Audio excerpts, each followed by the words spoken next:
Pero muy bienvenidos a este programa suyo de esta semana, con el único propósito de compartir con usted el mensaje glorioso de la cruz de Cristo Jesús. Le presentamos un estudio en la palabra de Dios, un estudio semanal que le ayudará a entender quién es Jesús y lo que Él hizo en la cruz para darle una vida victoriosa y abundante. Le invito, mi amigo oyente, a sintonizar por la hora entera a este interesante y único estudio con nuestro amado hermano pastor, evangelista Jimmy Swaggart. El amado Jimmy Swaggart da estos estudios bíblicos desde el Centro Familiar de Adoración en Baton Rouge, Luisiana, los Estados Unidos de América. Vamos ahorita al culto.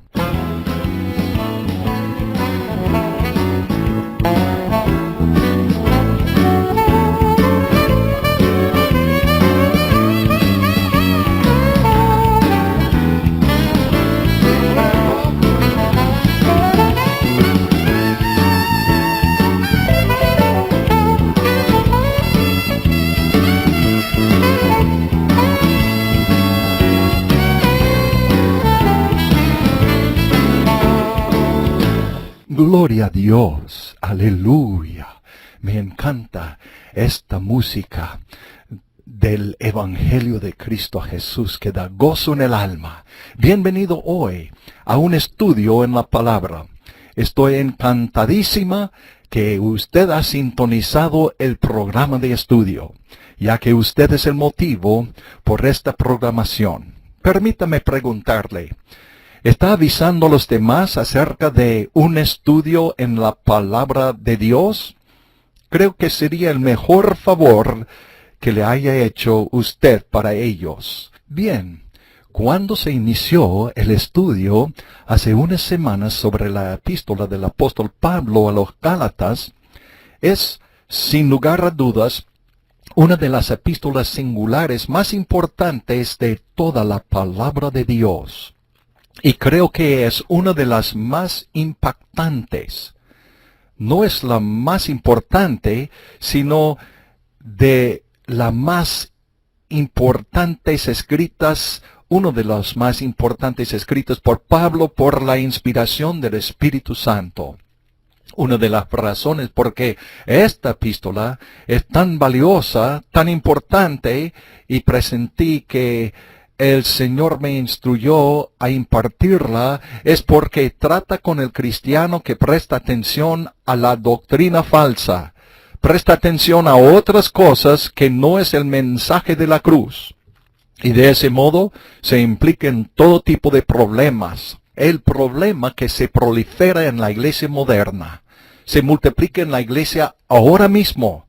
Es por eso que esto es sumamente importante. Lo que vamos a estudiar hoy, y Pablo inicia esta epístola con una explosión atómica en el sentido espiritual, y está airado, para serle franco, y en cierto modo lo puede notar por la forma en que él la escribió.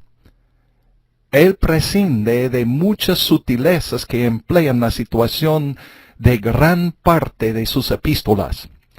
Esta la emprende directamente en lo que ha llegado a decir, y vamos a abordar uno de los versículos más impactantes, una de las más fuertes advertencias en toda la palabra de Dios, dadas a los creyentes. Sí, dadas a los creyentes, y oro para que el Señor me ayude a interpretar bien esta palabra de la verdad, para que yo sepa lo que necesito exponer.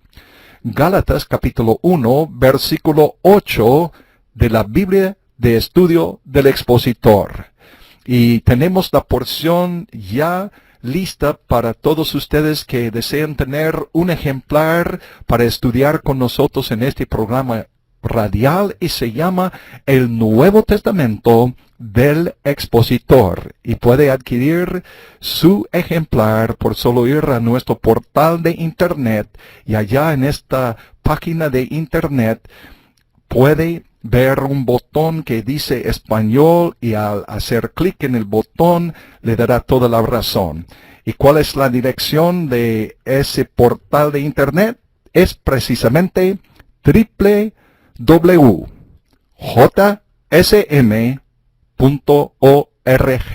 Otra vez, www.jsm.org. Bien, gloria a Dios. Vamos a empezar donde nos quedamos la última semana. Dice la palabra de Dios, y estoy leyendo las notas de comentario del Nuevo Testamento del expositor.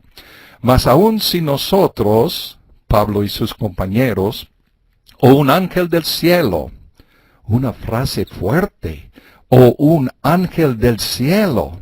Bien, recuerde que es el Espíritu Santo que le dio estas palabras a Pablo. Él no estaba denunciando por ira, él estaba airado, pero no estaba escribiendo por ira, no estaba expresando su cólera, por así decirlo. Él simplemente decía las verdades. Él estaba diciendo palabra por palabra lo que el Espíritu Santo le dijo que dijera, y es muy importante.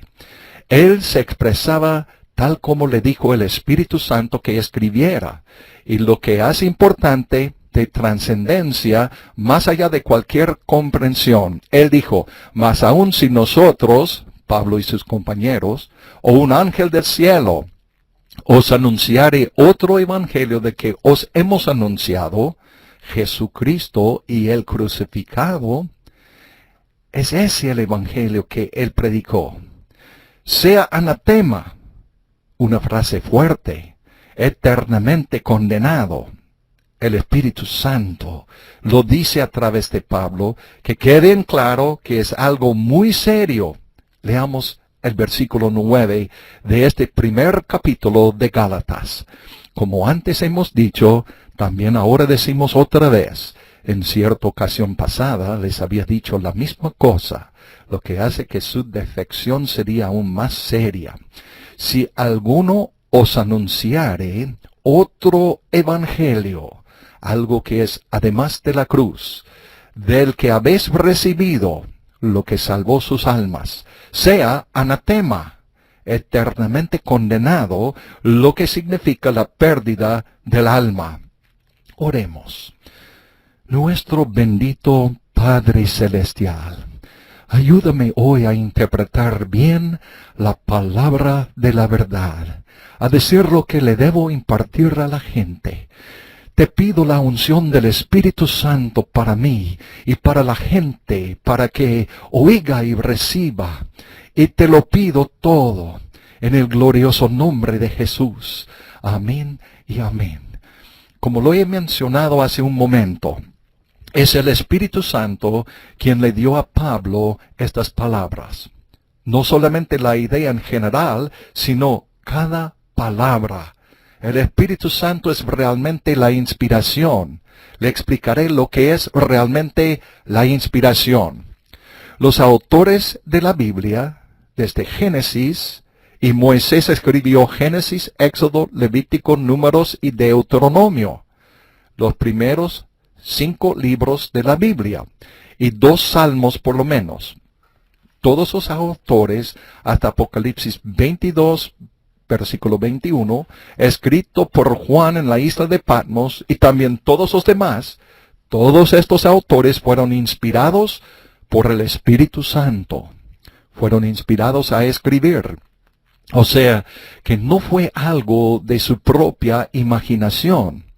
Permítame darle una explicación acerca de la inspiración. Cuando los profetas o los apóstoles, profetas del Antiguo Testamento, apóstoles del Nuevo, cuando ellos escribían, ya sea una instrucción, como lo hizo Pablo aquí, ellos entendían exactamente lo que estaban diciendo. Ellos entendían de lo que se hablaba. Entendían el asunto del que se estaba tratando. No lo estaba mirando con desconfianza, preguntándose lo que ya había dicho. Entendían bien. Cuando se trataba de profecía, sobre todo el Antiguo Testamento, cuando se trataba de profecía, muchas veces los profetas escribían lo que el Señor les decía que escribiera, pero a veces no entendían lo que se les había instruido. Ellos no entendían la intención. La Biblia dice que ellos trataban de describir el significado de lo que habían escrito. Era solamente profecía, no obstante. Pero déjame repetirlo. Cuando se trataba de instrucción, sabían exactamente lo que se trataba. Cuando se trataba de profecía, no siempre, pero a veces, no entendían lo que escribían. Simplemente no entendían lo que se dijo cuando el Espíritu Santo se las daba. ¿Cómo obra exactamente la inspiración? A lo mejor se puede explicar de esta forma.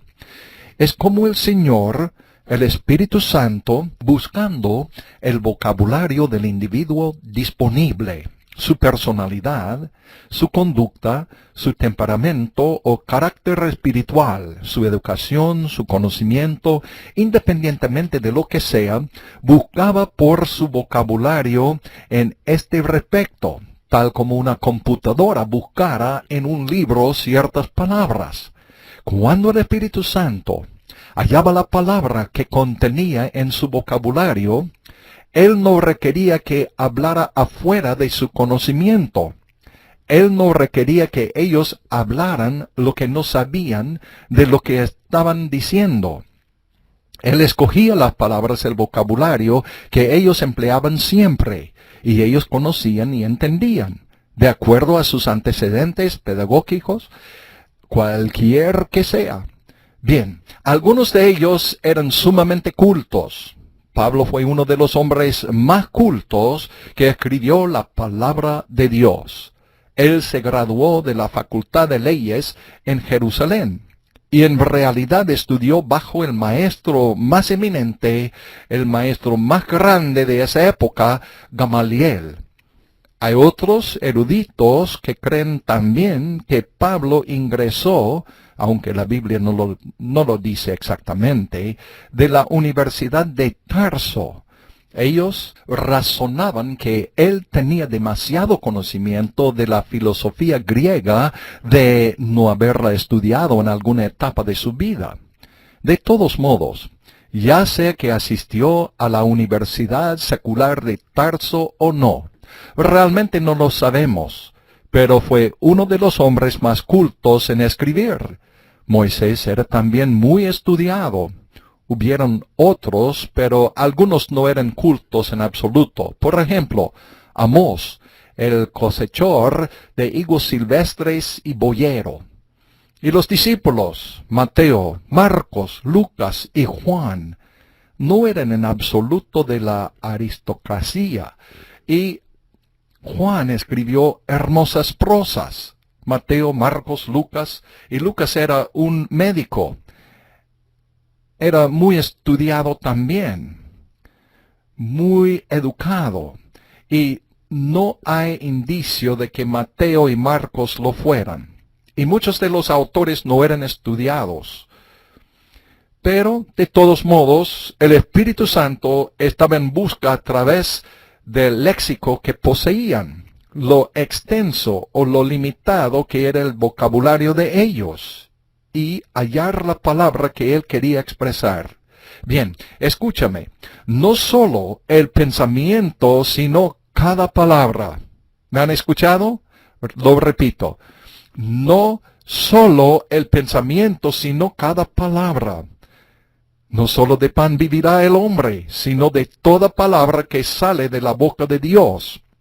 Y él emplearía la propia palabra en cada caso, para desarrollar la frase que él quería que ellos dieran a la gente y al mundo entero para siempre, porque era la palabra de Dios.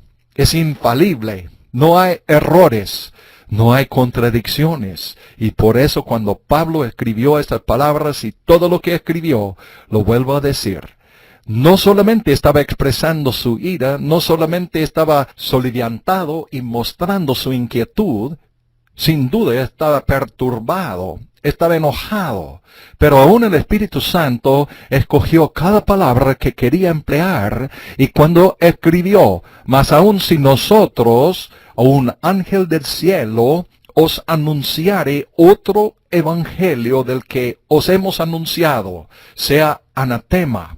Es exactamente lo que el Espíritu Santo quería decir, y es sumamente importante. Es tan importante que es imposible describirlo. Como dije, es una de las advertencias más serias de las Escrituras, dadas en toda la palabra de Dios. Ahora veamos otros detalles en relación a este pasaje en particular.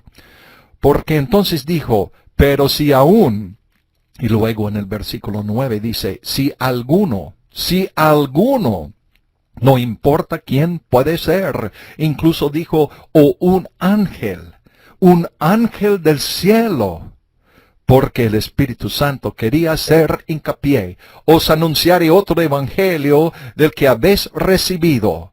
Él está diciendo que no debe ser cambiado. No puede ser comprometido. No puede ser añadido o quitado. Bien, veámoslo ahora mismo. Pablo no tenía un ego descomunal. Es algo fuerte. Él decía, si vuelvo más tarde, o uno de sus compañeros, y os anunciaré otro evangelio, o un ángel del cielo, os anunciaré otro evangelio. Y si alguno de vosotros os anunciaré otro evangelio, es colocarse en la cima de la moralidad, ya que en esencia está diciendo, solo lo que he predicado, y lo que predico es la verdad. Lo voy a repetir. El apóstol les dice, no solo a los Gálatas, sino también a todos nosotros, que lo que Pablo predica es la verdad. Si cualquier cosa difiere de eso, es falso. Y se anatema a esa persona que predica tal mensaje falso. Muy bien. ¿Por qué dice eso? Le vuelvo a preguntar. ¿Era él un ególatra? ¿O tenía un ego descomunal? No, 1000 veces que no. Se le dio a Pablo, escúchame bien, es muy importante, se le dio a Pablo el significado del nuevo pacto. Él lo dijo y lo abordaremos en el versículo 12, está explícitamente en este gran primer capítulo. No le fue dado por el hombre. No lo aprendió de los eruditos o teólogos o maestros o de los primeros 12 discípulos. Le fue dado a él por Jesucristo. Únicamente eso nos indica mucho. Permítame leerle el versículo 12. Él dice, pues ni yo lo recibí de hombre, ni lo aprendí de hombre, sino por revelación de Jesucristo. Pues le fue dado a él por la autoridad máxima, que podría darse por el Señor Jesucristo a través de la persona del Espíritu Santo. Cuando fue dado, lo mencioné la semana pasada, la Biblia no lo dice, pero es mi opinión personal que pudiera haber sucedido cuando fue arrebatado al tercer cielo. Pero sea como fuere, trato que usted lo capte. Bien, le fue dado por la autoridad máxima. No existe nada de mayor autoridad que la de Jesucristo. Le fue dado el significado del nuevo pacto, que era el significado de la cruz, por el Señor Jesucristo, que era el cumplimiento del Antiguo Testamento, por supuesto. El cumplimiento de todas las promesas de Dios. El cumplimiento del gran plan de Dios desde el principio, cuando el Señor le dijo a Satanás a través de la serpiente, de que la simiente de la mujer herirá su cabeza, y él herirá su calcañar. Hablo de lo que Jesús le haría a Satanás en el Calvario, y el sufrimiento del Calvario con respecto a la herida de su calcañar, y lo que sea el caso.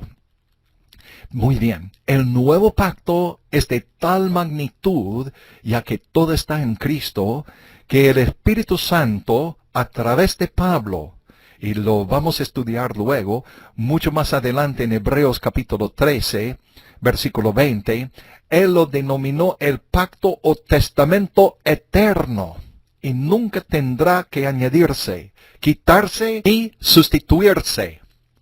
Es eterno, porque este pacto depende de Cristo y no en absoluto del hombre. Por eso, era el significado de ese pacto que le fue dado directamente a Pablo, y Pablo sabía que si se comprometía en alguna forma, lo que era la intención de Satanás. Escúchame, Satanás no niega el Evangelio, el Calvario es un hecho. La vía romana declara el hecho real del Calvario. Puede que no lo creyeron, pero es un hecho. Satanás no puede cambiar eso, no puede hacer nada al respecto. En cambio, él busca, como dice Pablo aquí, pervertir el Evangelio, contaminar y tergiversar el Evangelio. ¿Me explico? Es todo lo que podía hacer, y es lo que ha intentado hacer en realidad. Él no comenzó esto con Pablo, él lo comenzó desde el mero principio, cuando la primera familia fue expulsada del jardín debido a la caída. Y el Señor les dijo, a pesar de la caída del pecado, a pesar de la iniquidad, de la transgresión, a pesar de la condición en que se encontraban, que se podía tener todavía comunión con Él, aunque estuviera fuera del huerto de Edén, y sus pecados fueran remitidos o perdonados, pero sería a través del Cordero inmolado, la víctima inocente, que tipificaba al Señor de gloria, que vendría un día a redimir la humanidad. Y casi de inmediato, Satanás a través de Caín buscó contaminar lo que dijo el Señor, pervertir lo que había dicho el Señor. Él edificó un altar y ofreció un sacrificio, pero era fruto de su propia labor. Nabos, manzanas, naranjas, sea lo que fuere. Y él edificó el altar y colocó las frutas en el altar y dijo, esta es mi ofrenda a ti.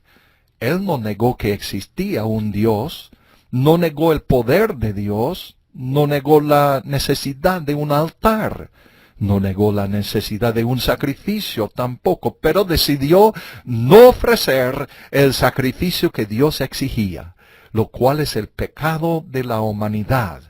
Es el pecado de las épocas, es el pecado de la iglesia, es el pecado del hombre actualmente y siempre lo ha sido. El único sacrificio que Dios aceptaría y aceptará es el cordero inmolado, ya sea un animal inocente, un cordero y desde luego al Señor de la gloria. Y desde ese entonces el hombre ha tratado de pervertir el Evangelio y permítame decirle esto y escúchame bien. Dios rechazó la ofrenda de Caín. Ya que rechazó la ofrenda, el oferente era asimismo rechazado. Dios no consideró a Caín o a Abel. Ambos estaban fuera del Edén. Ambos nacidos fuera del Edén. Ambos eran pecadores. Ambos perdidos y malvados, ya que ambos tenían una naturaleza caída. Dios no los consideró. Él consideró el sacrificio. Óigame bien. Hay buenas noticias aquí para usted y para mí. El sacrificio de Abel era lo que exigía Dios, un cordero inmolado, la sangre derramada en la base del altar, y el cordero ofrecido de ese sacrificio mientras se quemaba en un holocausto entero, y Dios lo aceptó. Caín, como se dijo, ofreció otra cosa y Dios ni siquiera consideró a los hombres. Él sabía lo que eran. Él consideró el sacrificio, aceptado el sacrificio como lo fue el de Abel. Entonces el sacrificador, en ese caso, Abel, fue aceptado. Dios no consideró a Caín, él consideró el sacrificio, y el sacrificio rechazado indicaba que el sacrificador era rechazado también. Esto no ha cambiado. ¿Me están escuchando? No ha cambiado desde antes hasta ahora. Es el sacrificio. Y ese sacrificio de Cristo. Y lo que hizo en la cruz hace unos 2000 años. Lo que expió todo pecado pasado, presente y futuro para todos los que creen. A todos los que vengan y beban el agua de vida gratuitamente. Gloria a Dios. Es por ese sacrificio de tu amante Salvador y Redentor, Cristo Jesús, que usted puede disfrutar de esa vida victoriosa de Cristo Jesús, que Él compró en la cruz por ti y por mí. ¿Por qué? Porque Él te ama. Oh, tiene un plan maravilloso para tu vida, mi amigo. Escúchame bien. Él se ofreció a sí mismo. No tenía que morir por sus propios pecados, porque Él no tenía ningunos. No tenía pecado. Era el Cordero inocente, intachable de Dios, que se ofreció voluntariamente en ese altar, la cruz, la cruenta cruz romana. Y allá murió, y derramando su sangre, derramando su vida allá, ofreciéndola en sacrificio vivo, santo a Dios, pagó la deuda del pecado que nosotros no pudimos pagar. Aleluya, aleluya, aleluya. Por toda la eternidad estaremos dando gracias y alabanzas al Cordero inmolado de Dios por ese gran sacrificio. Oh, mi amigo que me escucha, que está fuera del reino de Dios. Dios te ama. Venga a Cristo. Acepta su sacrificio como el pago por su pecado. Invita al Señor a entrar en tu corazón y ser su Salvador, tu Redentor, hoy mismo. Arrepiéntete de tus pecados. Da media vuelta del mundo y del pecado y venga a Cristo. Tiene sus manos que fueron enclavadas en la cruz por ti y por mí, extendidas hacia usted, llamándole, ven. Ven sin tardar. Oh, mi amigo cristiano, mi amiga cristiana, se encuentran en apuros, en problemas. El pecado está dominando tu vida. Oh, confiésalo al Señor. Él es misericordioso y bondadoso para perdonar. Y mira la cruz de Jesús. Mira a Él.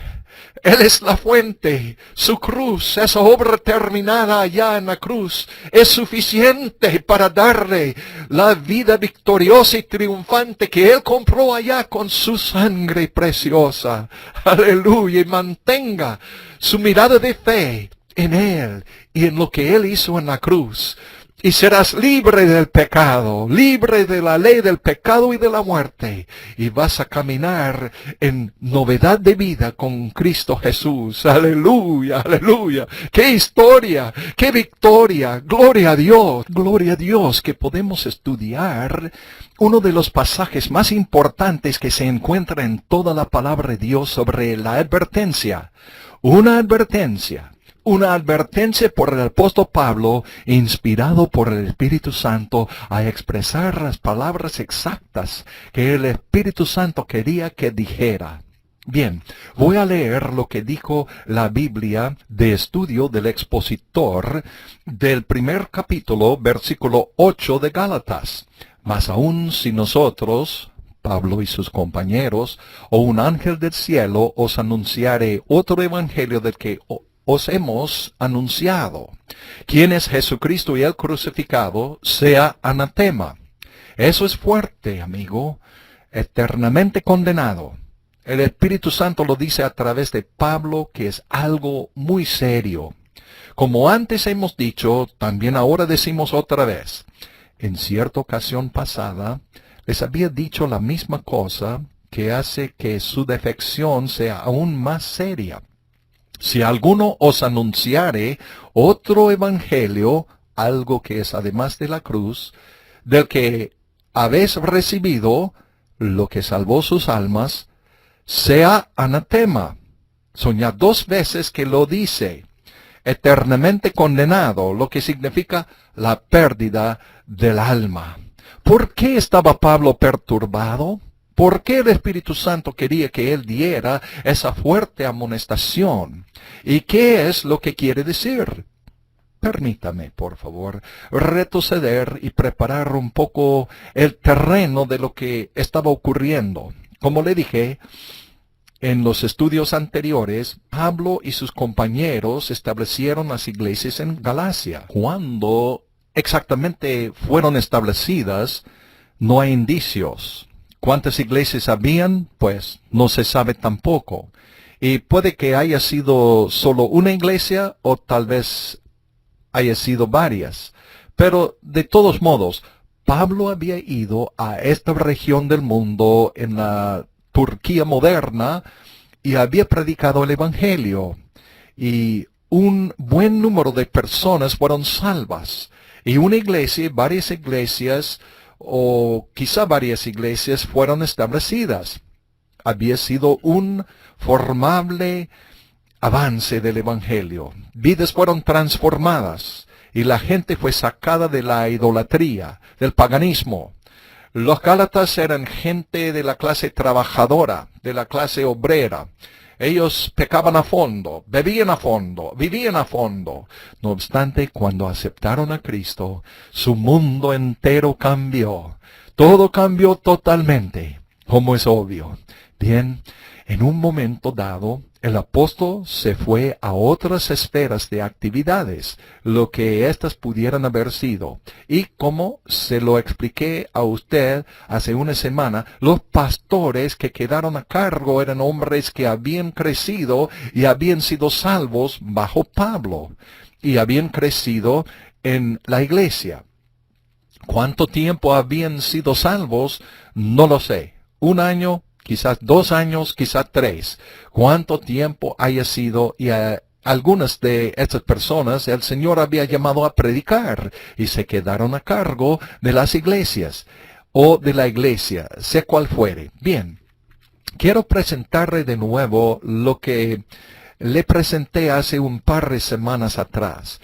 Ellos no tuvieron mejor enseñanza, tenían una sólida base en la fe como pocos seres humanos en el mundo. Fueron salvos bajo Pablo. Por un periodo de tiempo, él les había impartido, les había versado en la fe, dándoles la leche de la palabra para empezar y luego la carne espiritual. El caso es que ellos tenían el maestro más sabio sobre la faz de la tierra, el apóstol Pablo. Sí, el apóstol Pablo. Por lo tanto, no recibieron enseñanza incorrecta. No tuvieron falsos maestros de excusa. Ellos tenían lo mejor. Bien, los falsos maestros de afuera fueron llamados judaizantes. Ellos eran judíos que eran de Jerusalén y de Judea, que habían aceptado a Cristo, y algunos de ellos eran salvos y otros no. Voy a explicarme. Ellos creían en que Jesús era el Mesías. Creían en que Él era el Hijo de Dios. Desde luego, habían variaciones de creencias entre estas personas, pero le causaron problemas a Pablo. Grandes dificultades, si cabe en ese momento. Se introdujeron, aparentaban de buena reputación. Eran de Jerusalén. Algunos eran de la madre iglesia en Jerusalén. La madre iglesia, fíjese, lo vamos a estudiar un poco más tarde cuando lleguemos a lo que Pablo le dijo a Pedro.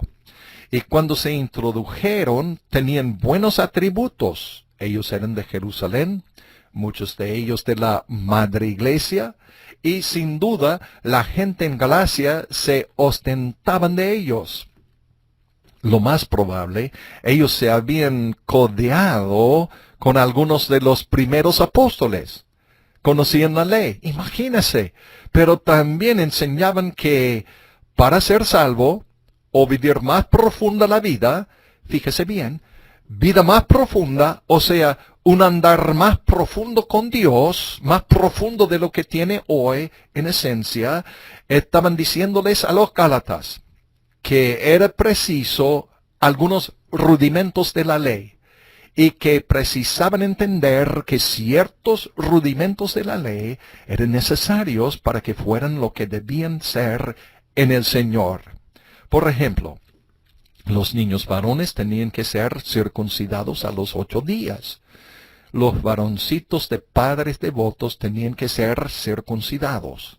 Los hombres gentiles que habían venido a Cristo tenían que circuncidarse. Es por eso que Pablo dice en el capítulo 5, si os circuncidareis, Cristo no os aprovechará nada. Pablo no se oponía al acto físico de higiene de la circuncisión.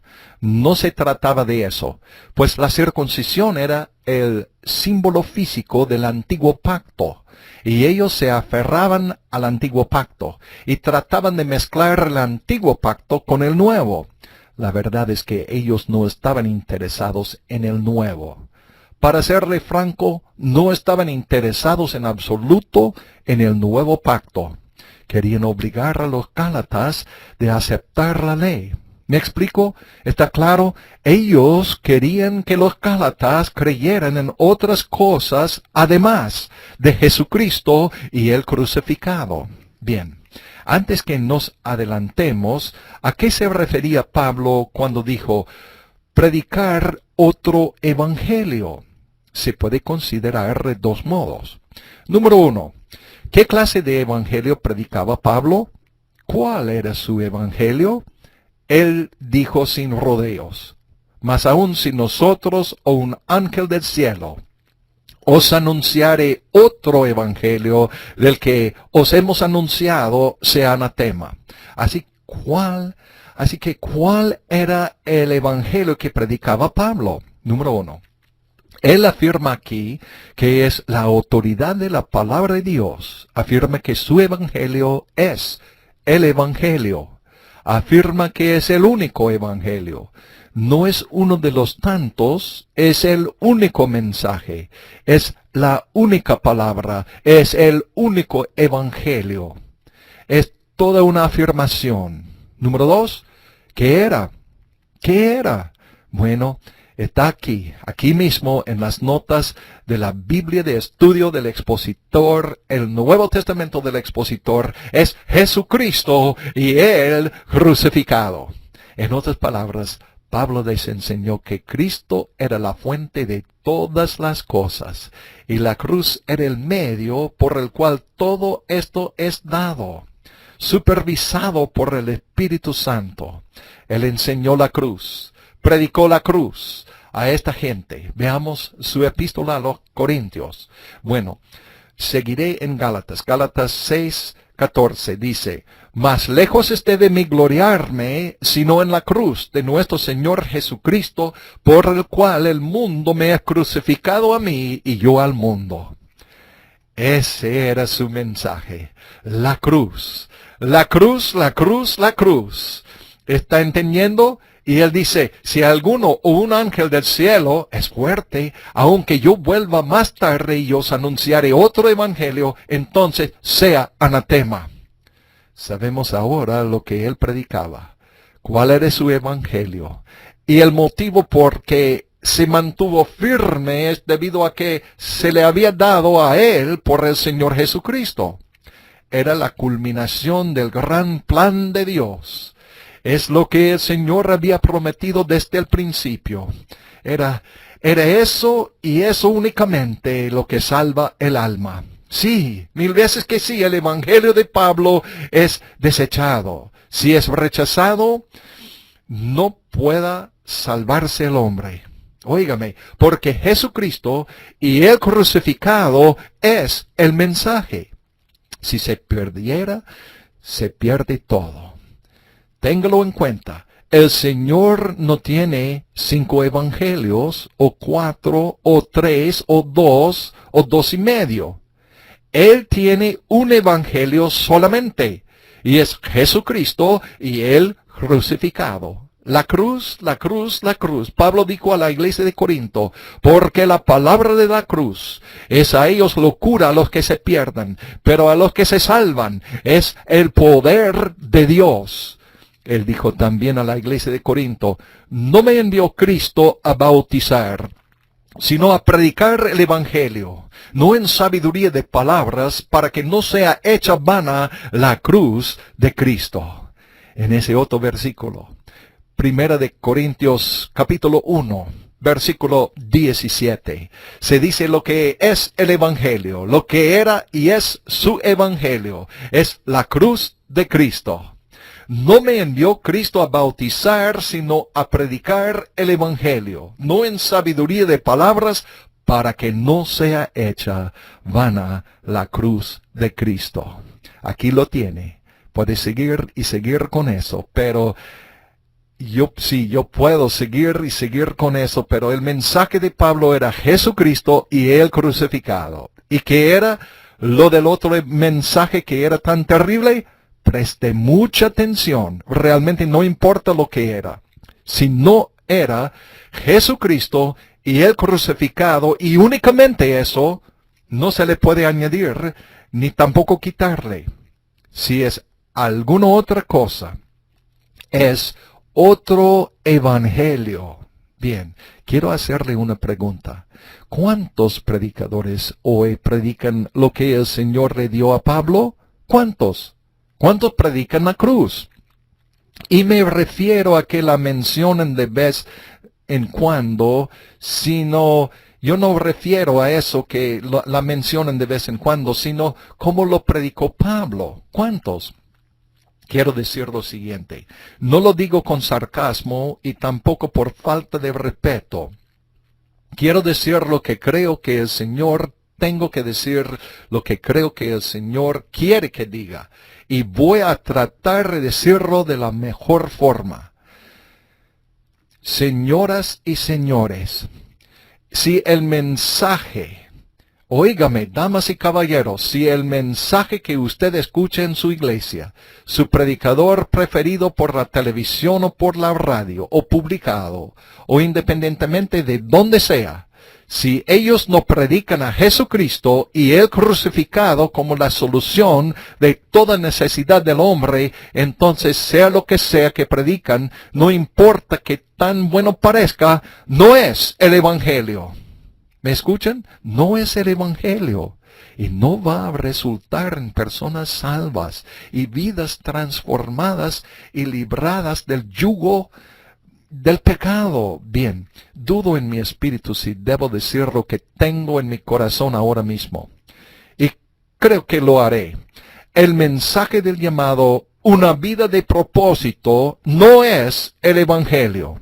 No es el Evangelio. ¿Cómo lo sé?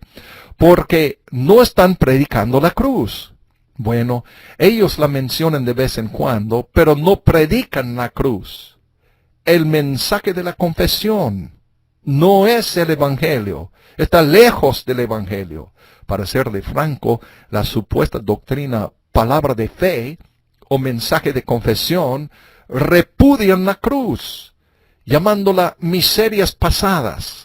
O la peor derrota de la historia humana es el Evangelio. El denominacionalismo. ¿Qué es esto? ¿Significa que está mal afiliarse? Oh, no. 1000 veces que no. No es malo estar asociado a una denominación, a un grupo de iglesias. Se convierte en mal cuando esa denominación empieza a apoyar la idea de que al estar afiliado a ella, denota cierta espiritualidad. No es así. Y se convierte en un camino falso. O sea, la gente cree que cuando se asocia a cierta denominación, significa que porque soy miembro de esa denominación, soy espiritual. O soy salvo. O soy alguien importante o superior. Es otro evangelio, no es el evangelio, no funciona. Y uno puede seguir hablando de lo mismo, del mismo tema.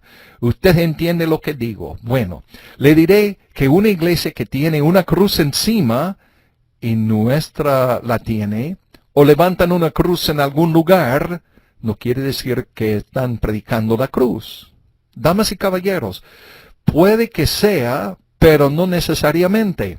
Creo que a esta altura sería bueno que me desviara un poco y relatara más brevemente a lo que es realmente la predicación de la cruz. Pablo emplea ese mismo término en 1 Corintios 1:18, donde dice, óigalo, porque la palabra de la cruz es locura a los que se pierdan, mas a los que se salvan es poder de Dios, etc. Bueno, ¿qué es la predicación de la cruz? ¿Qué quiere decir predicar la cruz? ¿Quiere decir mencionarla de vez en cuando, decir que Jesús murió por mí? Bueno, eso hay que hacerlo y eso es predicar la cruz, pero es muchísimo más que eso. ¿Entiende lo que digo?